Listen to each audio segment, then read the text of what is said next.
Hello, everybody. Welcome to another new episode of YEV.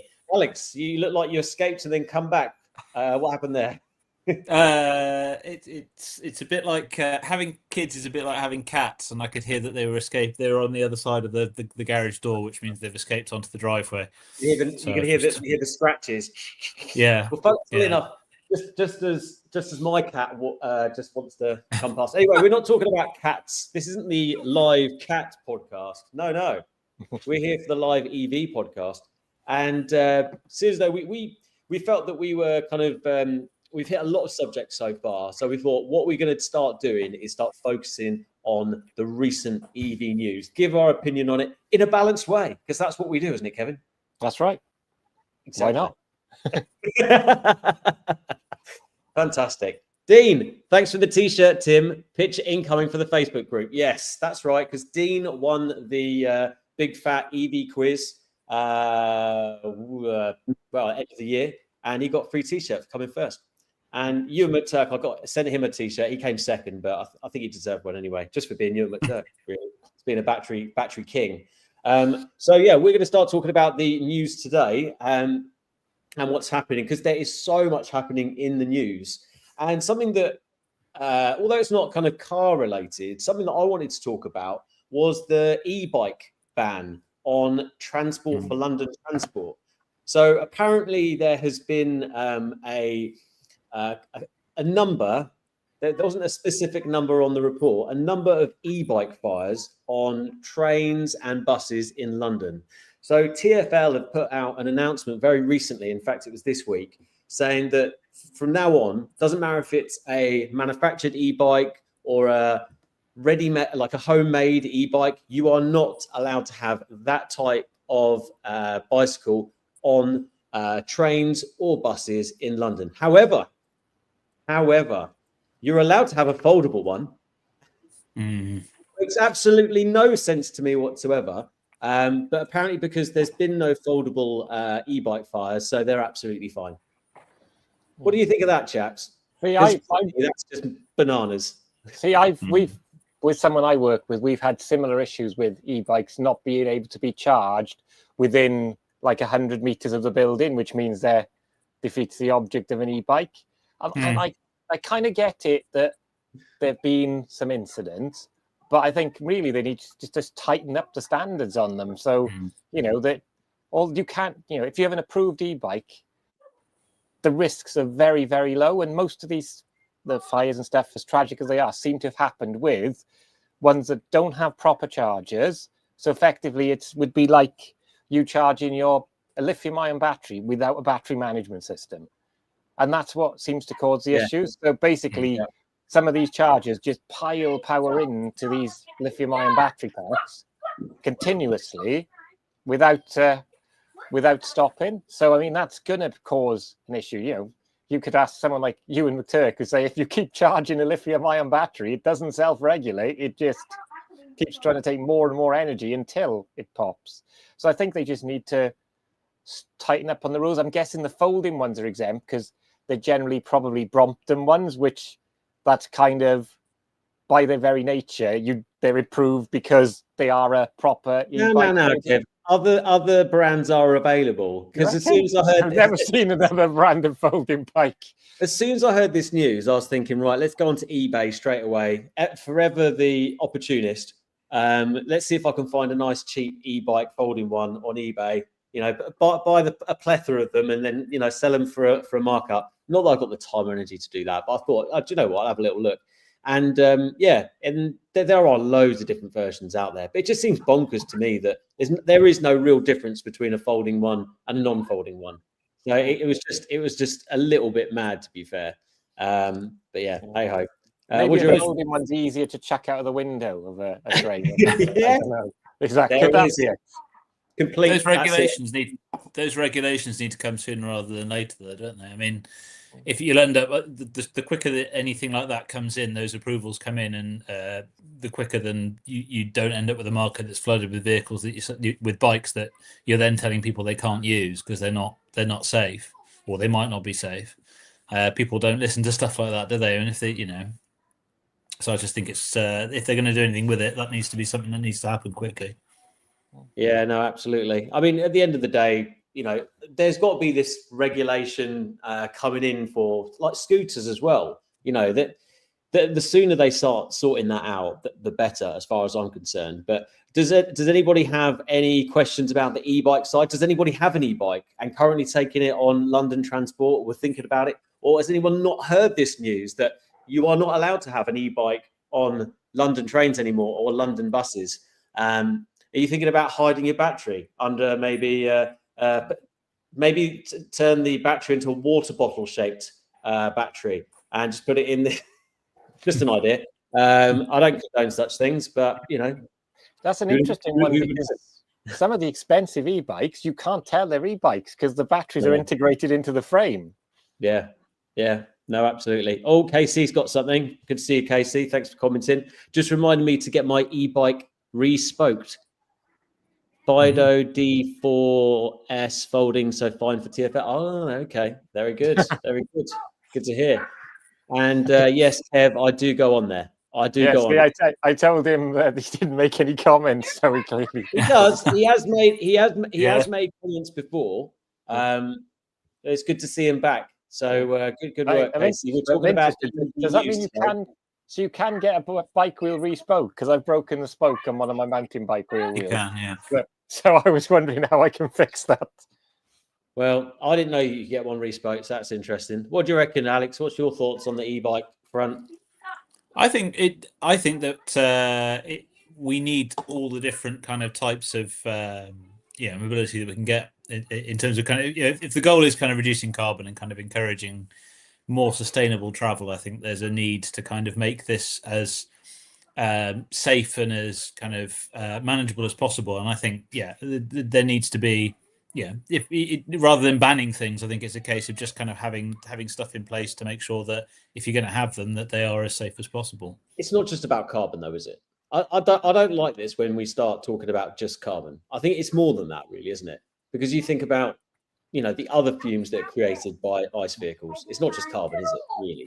And it's not just the emissions either. It's the noise and the congestion and the clutter in the cities as well. I mean, it's all sorts of things. I love cars, but there's all sorts of problems that come off the back of cars, regardless of what's under the bonnet. So, yeah, no, we try and keep it balanced, and I just want to make sure that I think there is a lot of this focus on carbon, but I think it needs to be more than that. Like you just highlighted, like all those things. That's the thing is, carbon dioxide technically isn't a pollutant, but all the NOx and stuff is. Yeah, and absolutely. This is why we brought up in the past e-fuels. E-fuels are still capable of producing all of those things, so that's not necessarily the answer because you're burning stuff and then you have lots of it.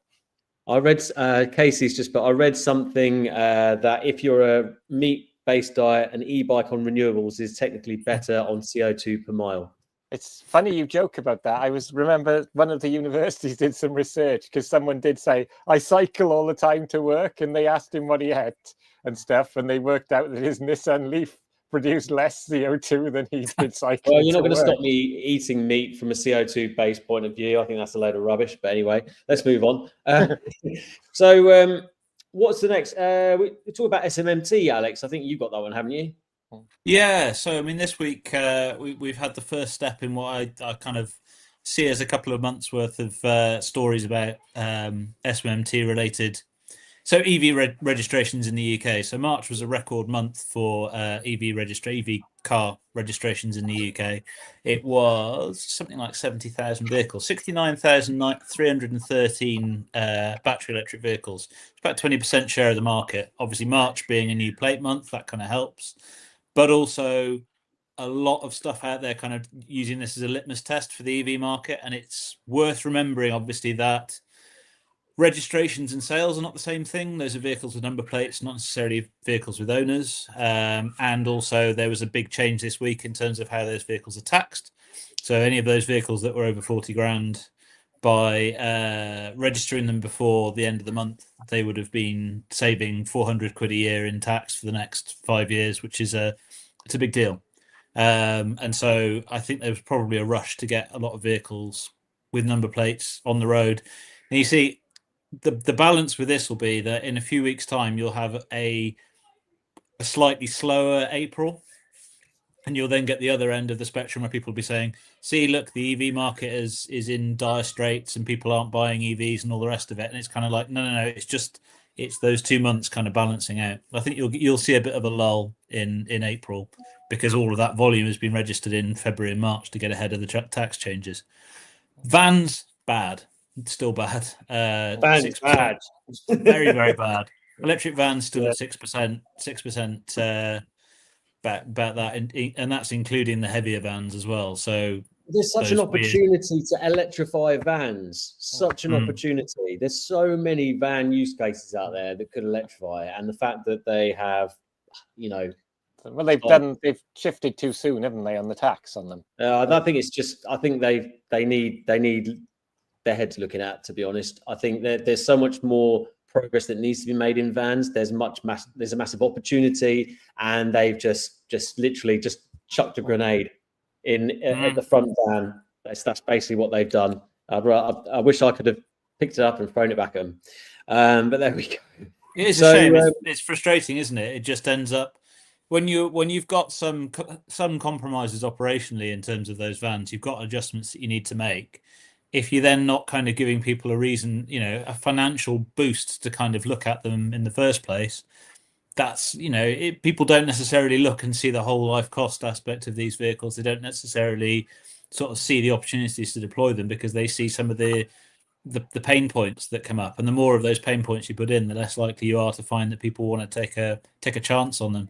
So the BVRLA is the association that looks after all the rental and leasing companies in the UK, and they were saying that basically the market for vans in the UK is propped up by a few very large fleets who are buying most of the volume and making it work. Not obviously that's not all of it, but it's being absorbed by big companies who can afford to take that risk at the moment. And smaller fleets are just not en masse switching to electric vans yet. Yeah, it's the same with some of the fleets. Some of the fleets are obviously as well ones that are environmental fleets. You can look at all the UK national parks. They have to make them work because obviously they're environmental organisations, and it's an easy one to drop the carbon off because there isn't really anything in the pickup truck space that can do what a pickup truck does. So vans are a quick win for driving around, but it's like that, they are more expensive. If I look at a fleet of say 5 vans, it's now gone up by 395 times 5, which is a noticeable budget increase. Well, at the end of the day, I mean, there are tools out there such as Dynamon Zero tool where you can fully cost out a TCO of a van that's going to be fit for purpose, that's going to replace your diesel, where it's going to work at the operation and charge during its dwell times rather than stopping to charge and ruining the operation and being costly from having employees standing around point of view. Understanding how much power you need, how many charges, what power of charges, what tariff to keep the cost down, and look at the TCO. So looking at the whole cost element before you even start putting spades in the ground. So check that out, Dynamon Zero. I also work there. So so we've hit on SMMT. You guys, Alex, before we started, you were talking about some new cars that I've not heard about. So what are these new cars? Yes, it was the Seoul Motor Show, I think, this week. Hyundai's actually put out a couple of things which are quite interesting to look at. The Ioniq 6, which I really like. I know it's a controversial one, and I know people either seem to love it or hate it. I'm a big fan of the Ioniq 6. I think it's got real presence. It's a horrible thing to photograph. It's very difficult to capture it in photo without it looking a bit odd. But I really, in the metal with the big wheels and the kind of the swooping bodywork, I think it's a really striking looking car. So, is it much different from the original one? Sorry? Ooh, yeah, it does look a lot different, doesn't it? See, now this is where me and Alex are going to disagree, because I think Alex liked the shape of the front on the old one, but I prefer the shape on the front of the new one, which looks a bit more angry. Well, I better kind of share it with people so people know what it looks like, because otherwise it'd be very unfair. So let me just see if I can share my screen now. So for those listening to it without, that's going to be an interesting for us to explain, isn't it? We'll describe it to you. Describe it in words. Right, here we go. Where is it? Where should be? I can't find it. No. We'll find Angry Ioniq 6. It's similar. It's got styling cues from that and the other one they did. No, it looks like the new Hyundai Kona at the front. Essentially, it does. It also reminds me a bit of there was a Porsche 935 tribute a few years ago, and it reminds me of that as well. So I've got all the noise in the background today. I've got dogs and kids all going off at once. Share the laugh. There we go. I found it. I've got it. Here we go. Here we go. We're going. Are we going? We're sharing. No, it's far too small. Hang on. Here we go. There it is. Look at that. Who says I'm bad at IT? That's not. That's a render. That's not the render. Oh, thank goodness. Oh, yeah. We're gonna so get it's it almost right. like that's what they thought it might look like. If you go on Hyundai.news. Okay, while you're doing that, can you tell us about? Do you know anything about the spec? What the kind of key new bits and bobs on it? It seems to be a mild, mostly a facelift. It's I think it's just toning down the styling a little bit, isn't it? So doesn't it get the 83 kilowatt-hour battery pack of the rest of the range now? I'm thinking. That is a good question. It definitely gets an N-line trim and rumours of an Ioniq 6N, which we've had previewed by. Oh, there we go. Look which at would be that, an interesting people. thing. That looks even better than it did before. Oh yeah, I'm with you, Kevin. It looks pretty magnificent. See, I think it's great. I love the shape of it. I've always been a big fan of the shape of it. Can everyone see that? I'm still trying to get my head around the lights on it. But yes, I think it's a great looking thing. Oh, they've toned down the ducktail as well on the back, haven't they? Yes. That looks mint. I love that. It's a cool car. Yeah, very cool. Very cool. It looked like and it's a very capable car. I mean, it's, long range, 340-ish miles. I think they were saying range in it. 800 volt charging. Pretty efficient. I mean, it's this is an interesting one. If you go back to that previous one, so go back two slides. If you can zoom in on what's in the background between the two cars, next one along. Oh, there's something interesting if you zoom in. The end version. Out a little N one, then, aren't they? Hello. Hi. That should be, if there's anything like the 5N, that's going to be a special car. Especially if it looks like that. Defo, that will be pretty. Yeah. So they've snuck Ioniq 6N there. It's funny that you mentioned the big wheels, Alex. You must be the reason that we don't get the smaller wheels in the UK that makes it more efficient. We only get the 20-inch wheels. It's actually all Alex's fault that we've lost 50 miles from it. Well, you've got to have the big wheels. You got to have the big wheels, haven't you? Funny enough, I can't seem to sell my petrol auto Mazda 3 to anyone at the moment, and I think I've decided that, you know what, I'm going to find some black 18-inch wheels to replace the 16-inch wheels for 300 quid and bump up the price 500 quid, and I bet I sell it. I bet I sell it off the back of that. We've got a few comments to go through, which I've missed while I've been messing around with the IT. John Baker has put the BEV share went down last month, though overall this year 20.7%. I don't think this year we'll see great gains. What I think is interesting, obviously, we've talked a lot about the BEV tax on this because it's going up a lot.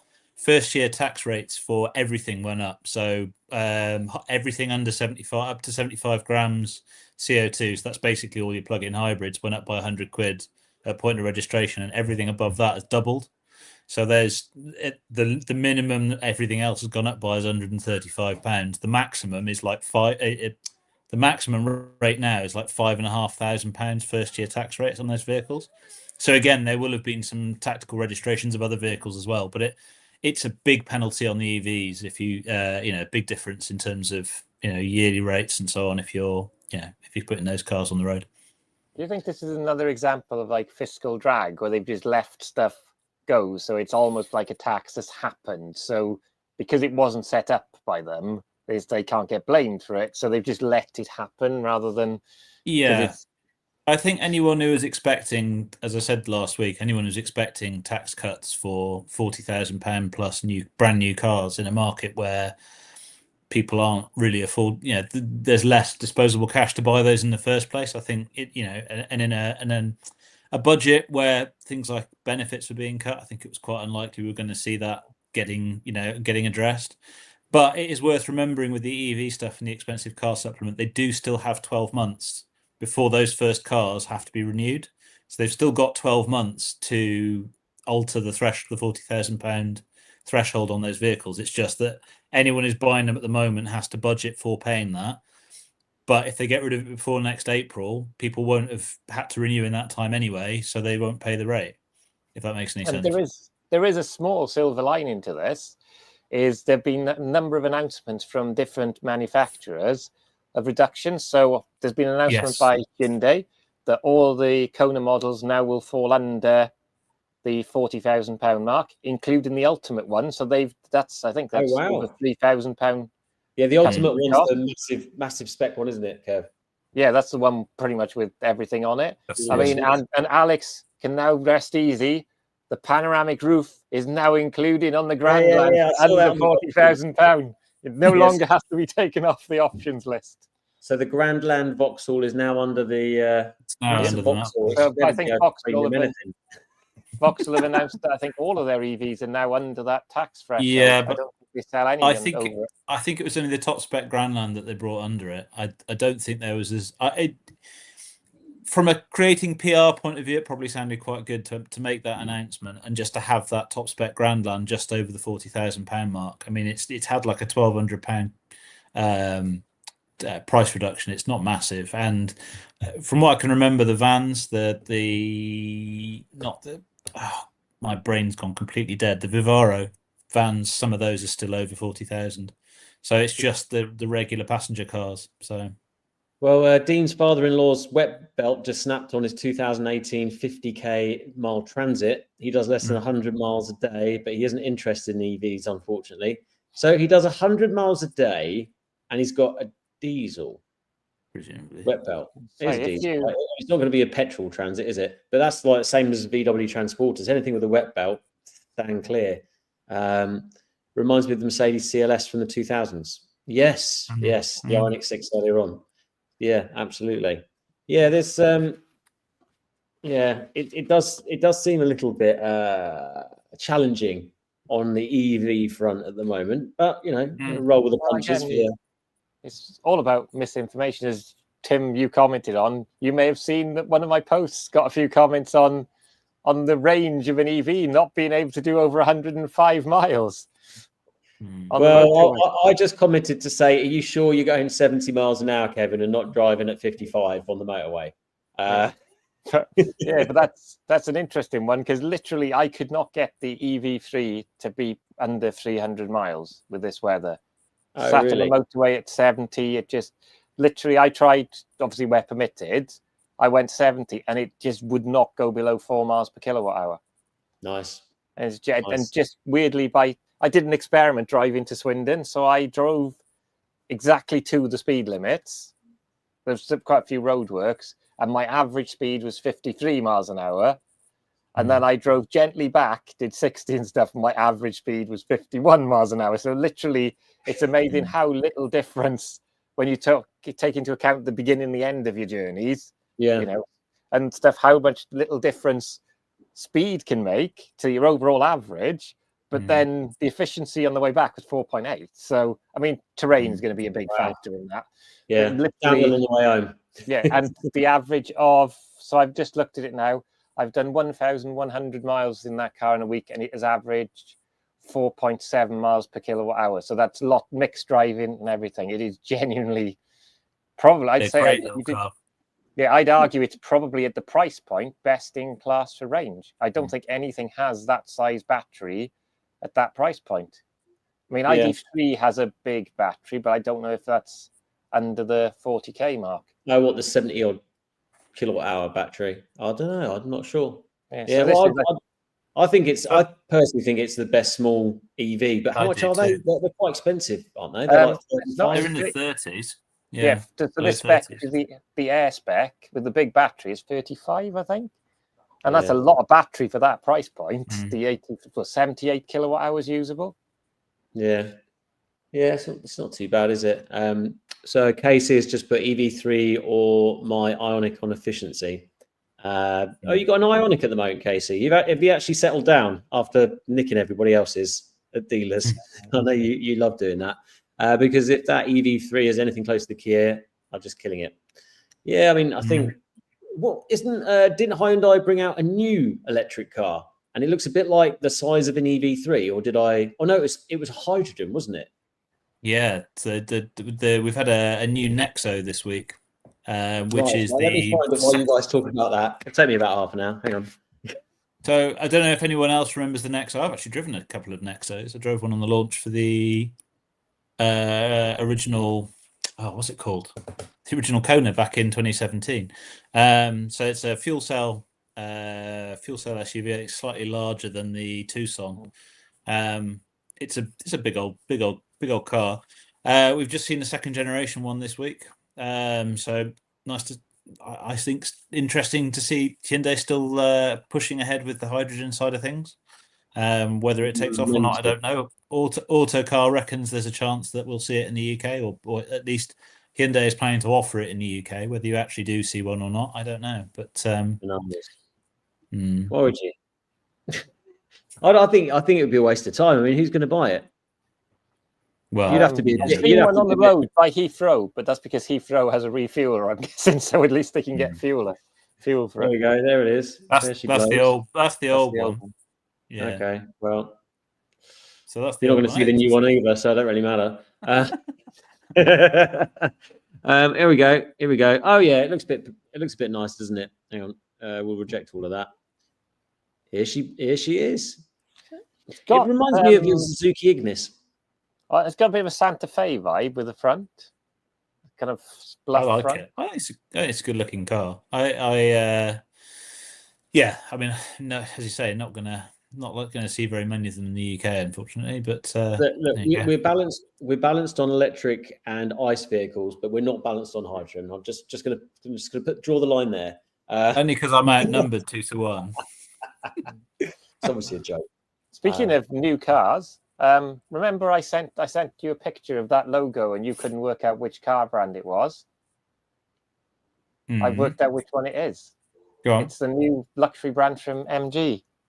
Oh, Innovation in okay. Motion. It's basically been testing in the UK on Swiss plates. That's the same company that does the Skywell stuff, isn't it? No, that's not. So this is Innovation in Motion is going to be, and it's International Motors that's the Skywell. So this Innovation in Motion, then they've got quite a new logo, and it looked pretty high end. I mean, it is going to be a high end car. It is MG's equivalent to Lexus and Genesis and I guess Infiniti, which did so well in the UK. Do they actually still exist in the UK, Infiniti? Can you buy an Infiniti car? No. Oh, I can't find any pictures of the Innovation in Motion. Oh no, maybe I can actually. To be honest, it's just futuristic. It's not even worth sharing, to be fair. So let's. Oh, hello. Hang on. Hello. You've lost your face in the process. Did you ever try the Infiniti? Was it the Q50 with the disconnected steering wheel system on it, where it had no mechanical connection to the front wheels? It was completely steered by wire. Yeah, because they did it before Cybertruck, didn't they? Because Cybertruck is steered by wire, but Infiniti did it before. It was borderline bloody terrifying. It was very strange. It would kind of do. It would. So going along, the one that I had a Q50 on test, and I drove it back from where I used to work in St Albans, going over the Severn Bridge. It was correcting for the wind going across the bridge every time you went under a stanchion, but you couldn't feel it through the wheel. So the car would correct, and it was kind of the wheel was kind of, it was really, really odd. I mean, I suppose it's quite clever, and if you like that kind of slightly disconnected feel, then maybe it'd suit you. But I found it quite unnerving. I wasn't a fan. Oh, that's, The Dean's just mentioned MGS5 is MGS5 is the Yeah. ones that are interesting. Yeah. So what's how that? does The work? MG5 It's an Finesse? X5. Oh, hang on. Oh, is that just ZS the replacement. SUV. Yeah. Oh, this all going on. It's all going on from the Chinese, of course. So this isn't, because this looks a bit like the hybrid MG, doesn't it? Yes, it does. Yeah. Which I think actually is really, really smart. And by the way, Casey, there aren't 6 hydrogen stations in the UK. I think there's only 2 or 3 public ones now. 2 did close, didn't they? The 2 Shell ones, I think, closed. They were so popular. I mean, if I were Hyundai Kia, I'd be focusing on the CV side of things and trying to get, this was kind of coming up a few years ago as well, about kind of having clusters of businesses and getting them to move over to, to using hydrogen. I don't think you're going to get it with passenger cars, because you just don't have that regularity of use to keep, have a throughput to create a business case for a fuel station. It's not going to happen. It's good though. You can with the fleet. So this is to replace the ZS, right? Yeah. So the ZS will remain a petrol and hybrid, and now they're starting a new naming convention for all of their electric vehicles. Oh, the back looks hideous. Don't like the back. Yeah, it's got a lot of styling cues from the MG4. Okay. Which is also getting updated soon, isn't it? I've seen some pictures but of that not recently. the same as the Chinese one, because the Chinese one is going to be totally different. It's the Mulan in China, isn't it? Does look quite interesting, the old performance there. There we go. There we go. Well, people know it's out there, so they can have a little goosey gander in their own time. We've got other fish to fry right now. So, it does look quite interesting, actually. I think the Chinese have certainly they're pushing it really, really hard at the moment. And yeah, it seems to be working, because the amount of Chinese dealerships I keep seeing in terms of brand wise and on the road. You've got Omoda and Jaiku, which have got lots of loads out there of that. BYD have started getting a lot of dealerships, which weirdly a lot of them are connected to Mercedes dealerships. You've got Aura, Smart. Who else have you got? Xpeng coming soon. You can order an Xpeng G. Which one is it? G. I can't. Do you remember the name, Alex, of the Xpeng? Is it G6? Yeah. Insteroid is an interesting the concept of the Insteroid is wild. It reminds me of the I Go Crazy type idea. Oh, really? Which I've driven. Oh, yeah. That's a good shout, actually. I think Petrolped was showing that off if anyone watches his channel. They have said they're not going to actually make a production version of it, though. It was revealed on April Fool's Day, wasn't it? Yeah. Except I think they've actually made one. Yeah. It wasn't intentional as an April Fool's, but it was revealed on the 1st of April. Yeah, this is wild. I mean, it's just cool to see, interesting stuff being done with EVs, even if it's just kind of testing the water and love the wheels. The wheels are really cool. Yeah, it's proper cool, isn't it? And the speaker exhaust at the back, that's proper cool, isn't it? Does look wicked. And it's got a really cut down minimalist interior with like a big old sequential shifter, isn't it? Yeah, it just looks like a blooming PlayStation Grand Theft Auto setup, really. Are the wheels mimicking the Continental plug socket? No, not quite. That's good. South Korea uses the Continental as we would be used to in like France and Spain and so on. Yes, plug socket.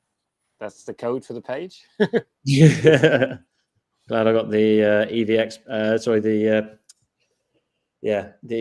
expert on code with us, Kev. Thanks for that. So there we go. Yeah, there was some really interesting cars being promoted out there this week. That's for sure.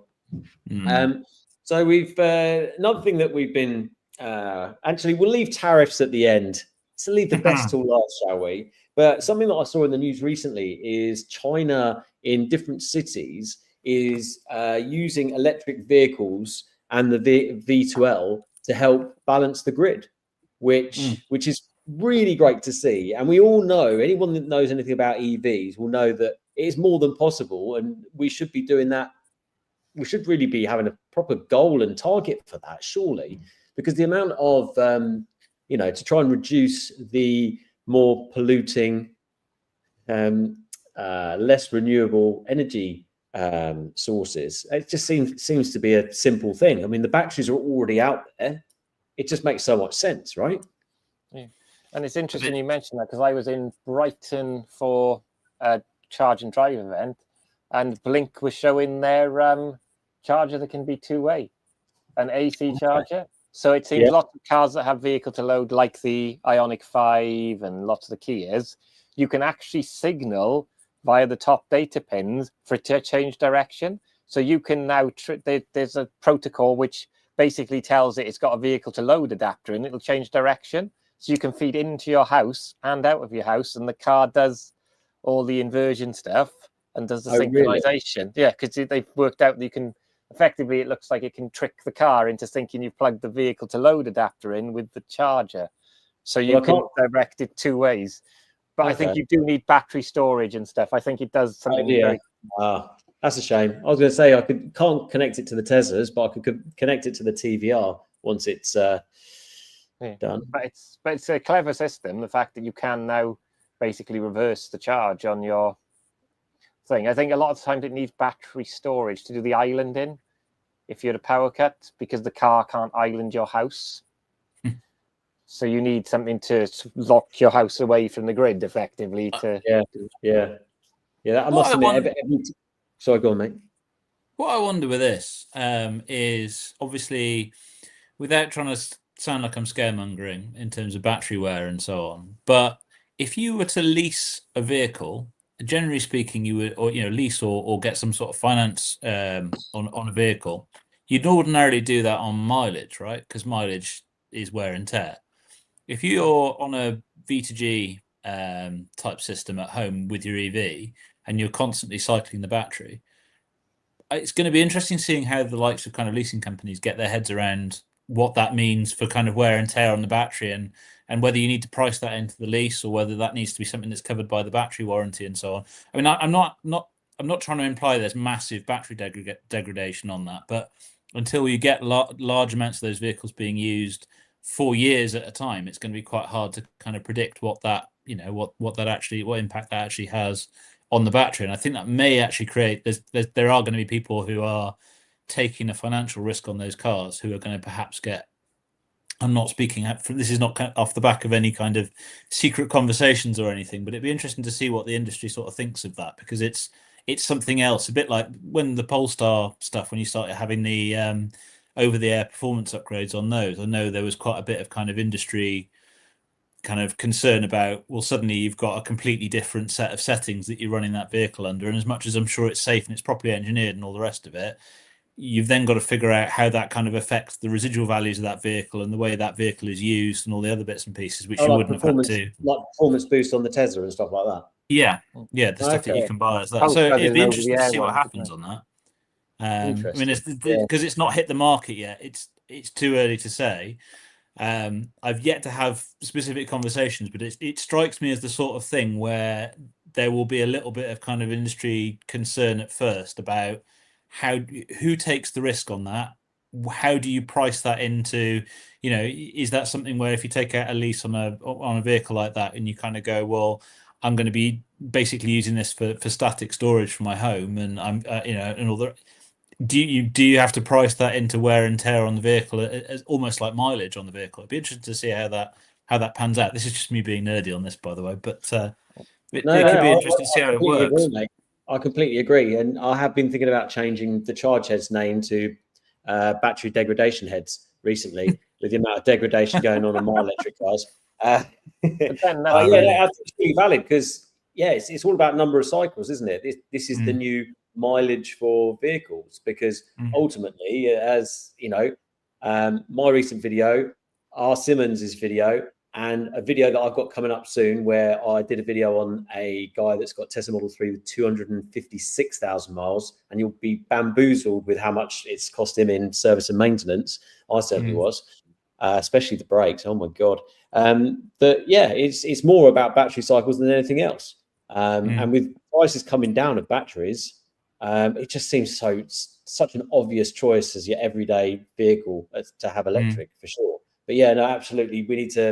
It's something that needs to be discussed in the industry, you know, to see, like you said, see where the buck drops. No, you know what I mean? Yeah. But then I wonder. That's it. Well, because we've seen the early Nissans, how the chemistry improved over time. So I wonder now if the batteries you're seeing, like your Tesla now. When did the Nissan batteries improve? They did over time. Remember the first one? Sorry, I'm being facetious. Sorry. Apologies. And that reminds me that we need to talk about the new Micra as well. Sorry. Yeah, but if you think of the battery chemistry has improved over the time, so will we see now the batteries that you've got now being treated even better? Because that's the one thing I noticed about that Kia I've got at the moment, is it'll heat the batteries to charge them ideally, but it actually cools them slightly after the cars don't come off charge as well. So I think we're getting better as the manufacturers are getting even better with all these data points, because all these cars are connected these days. They're getting so many data points. They can manage the newer batteries better than anything else, because they learned how to do that. And I think it's, you know, even newer Teslas might have less degradation than your 21 plate one, because they've improved them over time. Well, apparently, because the early Tesla Model 3 is the Panasonic battery, and then the later Chinese one was this is the NMC battery, by the way, the one with the cobalt in, has the LG battery, which is supposed to have a better longevity than the Panasonic battery, but the Panasonic one's supposed to charge faster. The LG one doesn't charge quite as quick, but clearly from the amount of, and if anybody hasn't watched the video already, basically my Tesla Model 3, the higher mileage one at 218,000 miles, had something like more than 3/4 of its charging was DC. And the battery, according to Tesla battery test, was 71%. Bearing in mind the same mileage vehicle that R. Simmons has got, although it's a long range versus the mine, which is the performance. So the heat of the battery could be different, but that had predominantly AC charging, and the battery life was like 15% better. I think there is a lot of talk, or has been recently, of people saying, "Oh no, DC charging doesn't affect the battery." But I mean, based on that example, and I know it's only one example, but that's just a load of BS, really. Is yours a Panasonic one, though? Do you say is yours the Panasonic cells? No, mine's an LG. The later one's the LG. So I don't know what brand of battery the LFP battery is in the Teslas. But yeah, I mean, sorry, go on. Sorry, I was going to say it's a little bit like if you think about combustion engine vehicles, you could get a really low mileage vehicle that's never been run up to temperature. It's been owned by, you know, a retired couple who've kind of used it to pop to the shops 2 or 3 times a week and maybe pick the grandkids up from school, you know, and never been run up to full operating temperature or kind of really given a run on the motorway. Whereas you could get a high mileage example of exactly the same car that spent all of its time doing 70 miles an hour up to temperature and very rarely run on cold. And, you know, which of those two vehicles has got the higher wear and tear on it? I mean, you know, it's circumstantial, isn't it, in terms of, you know, how you use those vehicles, and you can get you're going to get different trends, I guess, in EVs, just as you get different trends in wear and tear in an ICE vehicle. Yeah. Well, you got to just trust the data, I suppose. But this is why I'm so interested in, you know, high mileage Teslas at the moment, specifically Model 3s and Ys, because yeah, it's a newer technology to the S and the X that seem to be pretty proven, and that the kind of data suggests that the battery tends to need, on average, change at about 300 and something thousand miles. It's really interesting to see how these Model 3 ones cope. And then obviously in terms of the cost of battery swaps, which I think are going to be, I think they're going to be not too expensive to do. I think they're going to be $5,000 a pop soon. I really do. Funny you mentioned £5,000 because I know someone who did an i3 battery swap, because you can swap the i3 battery to the. She's got range extended. She swapped it to the bigger one, and it was £5,000 There we go. for a tested bigger battery. Yeah. That's like a high state of health.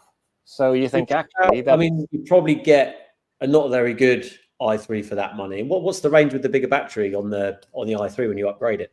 so it goes to over 140 miles, isn't it? Because it's quite an efficient car on those skinny wheels. That's all right. Bearing in mind, you get an Ioniq for about £7,000 with that sort of range, can't you? So it's all. I remember in the early days, me looking at cheap Leafs with high mileage on and thinking, oh, battery swap.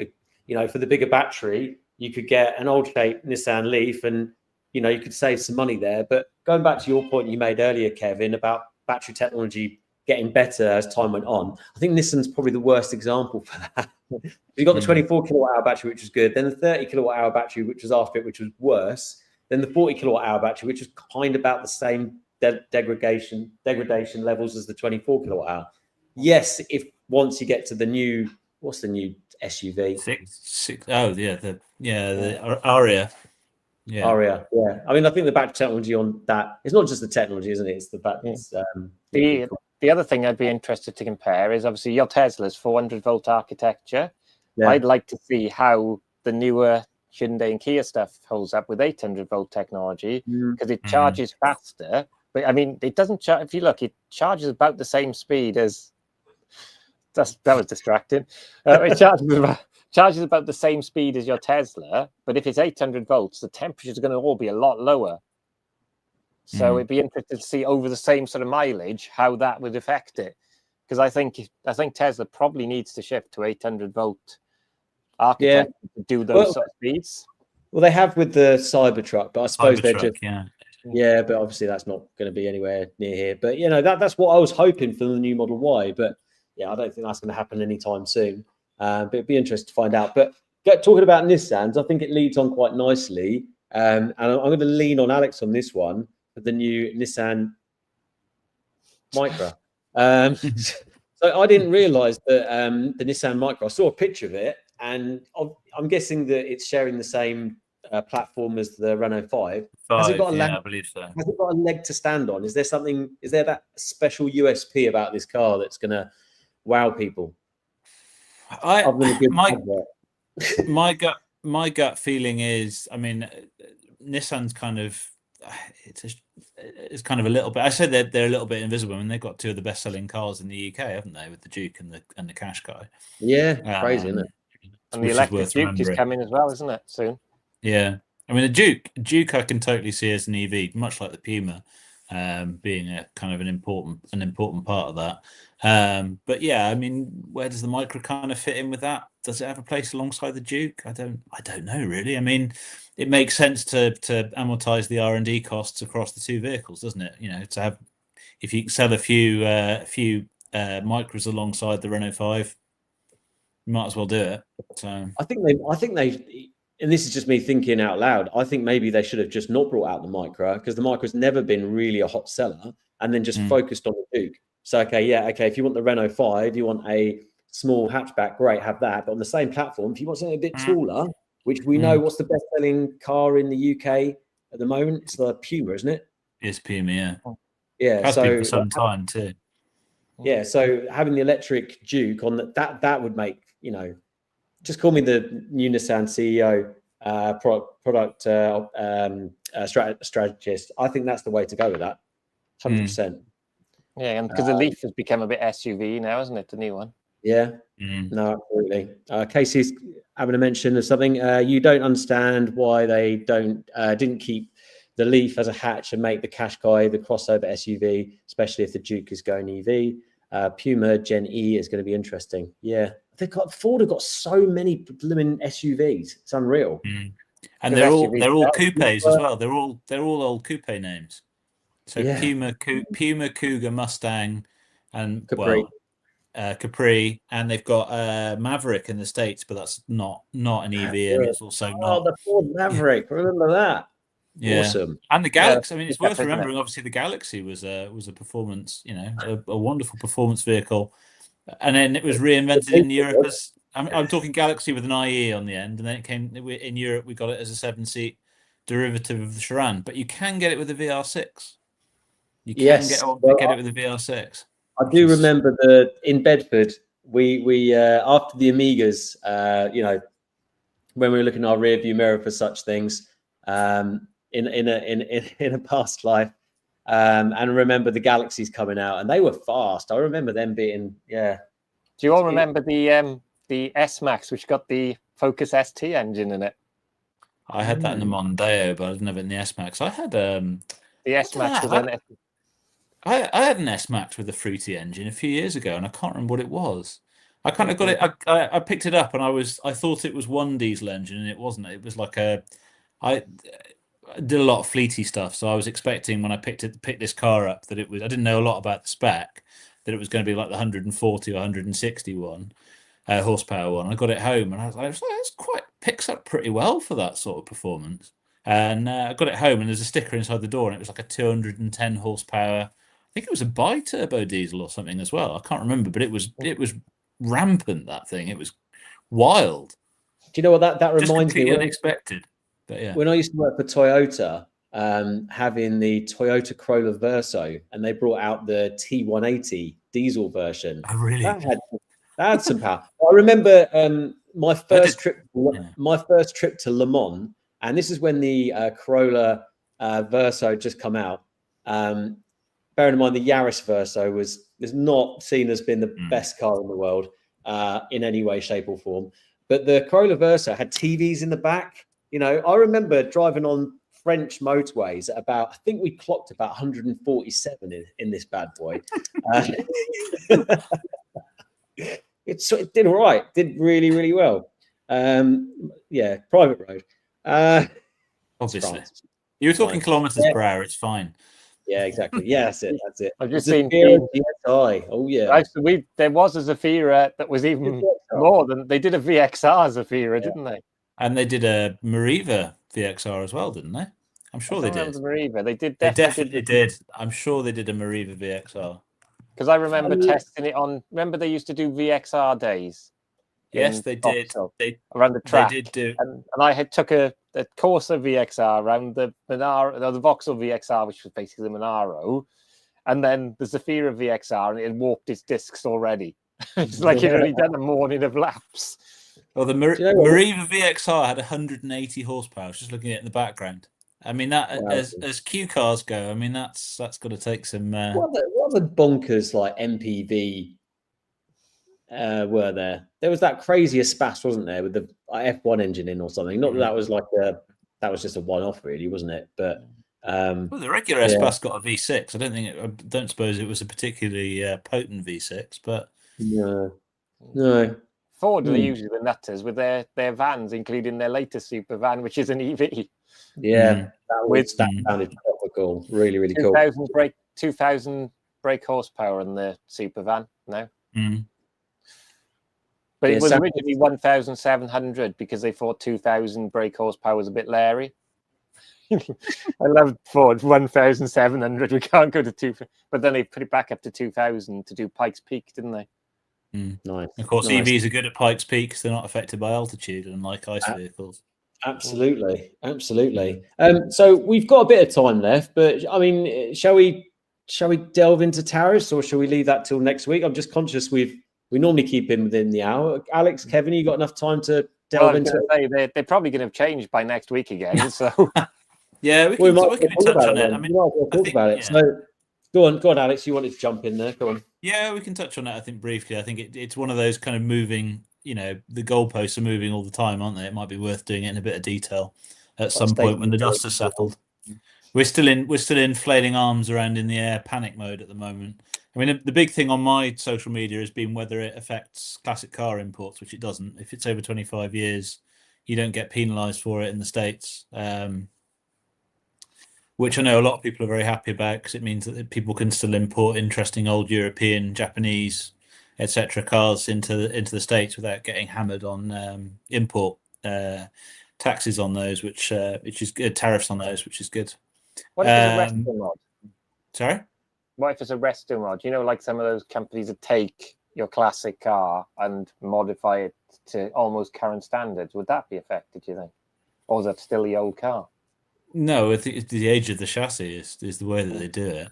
I know Yeah. that you can get with like Porsche 959. There's a company called Canepa out in the US, and they do really high performance California legal emission standard compliant vehicles based on the I'll tell you 95. Well, they are 959s, but they're updated to to pass California emissions regs. I'll tell you what.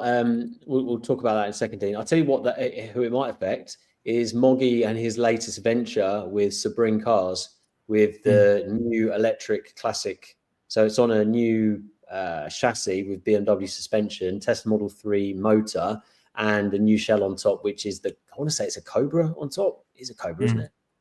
Yeah, it would affect that type of car, wouldn't it? Quite possibly, yeah.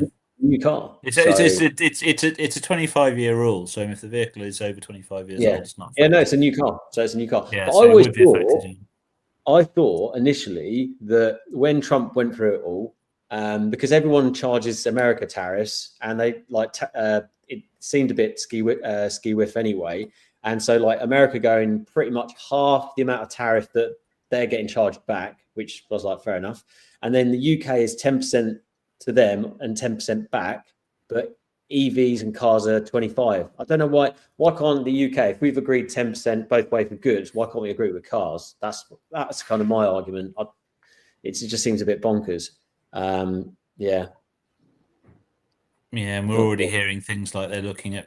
There was a rumor in the Telegraph about they're looking at adjusting the ZEV mandate because of Trump tariffs, and just to me feels like an easy thing to blame, really. Yeah, no, exactly that. I just think, okay, like own it. You know, if you're going to make those changes, own it. If they change their course on ZEV mandate, anything to do with EV anymore, forget it. It won't happen now. Like it'll only ever happen organically, in my opinion, because no one will trust any particular regulation that they say that they're going to put in. That's the way I see it. It's worth remembering, of course, they've only made minor changes to van targets so far on the EV front.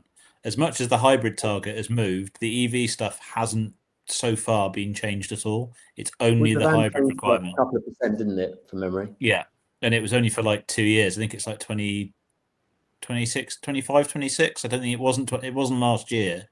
It was 2 years where they moved the targets ever so slightly. It was like a couple of percentage points. But it wasn't massive. But I mean, even now, those are looking pretty hard to meet. I mean, even last year's target's looking hard to meet at the moment on vans. I think the vans need a big shake-up anyway, because all the vans are. The only exception is going to be the PV5, which shakes it up a bit. They're all ICE platforms that have been modified. I can't think of any van bar that's a dedicated EV-only van platform. You had a rival and all of those. ID Buzzes, but then ID Buzz is a proper van. Just to clarify, the EV5 is the new Kia van. Yes. Because not many people know the model. And I've seen that van, and it looks amazing. And if anything to do with, everyone's seen Kia's efficiency, reliability, and I've seen it inside. It looks amazing. If they price that right, that could be a real game changer, because I think it will knock spots off the Buzz, personally. Because have they ever done a van in the UK, Kia? I don't think they have. They've done in foreign markets, haven't they? Trucks and stuff. Hyundai had the iLoad, didn't they? In the i800, which is the passenger version of it. Yeah, which wasn't a great van. I know someone's got one, but it's reliable. It's not a very. It still feels a bit agricultural.